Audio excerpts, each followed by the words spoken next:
Fahalmerahantsika rehetra amin'ny anaran'i Jesosy anio sabata fa 9 volana aogositra 2024.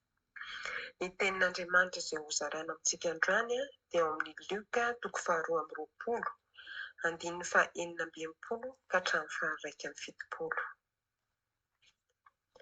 Ry havana, amin'izao vaninandro iainantsika izao firy ny olona masahy mijoro amin'ny fahamarinana, ary manao ahoana ny fijery ny fiarahamonina azy ireny ary aiza ny toerana hametrahany azy. Ndao vakiantsika ny tenin'Andriamanitra. Vakiana amin'ny anaran'i Jesosy. Ny tsarany sy ny idiriona an Jesosy.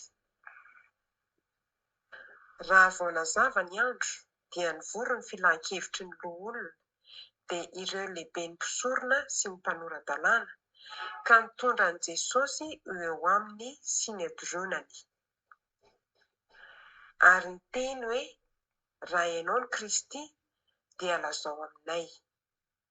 Dia hoy izy taminy, na dia hilaza aminareo aza aho dia tsy ino ianareo, ary na dia anontany aza aho dia tsy hamaly akory ianareo.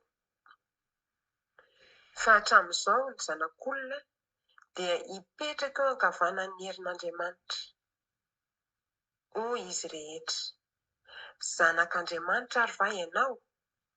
Dia hoy izy taminy, voalaza nareo fa izao no izy.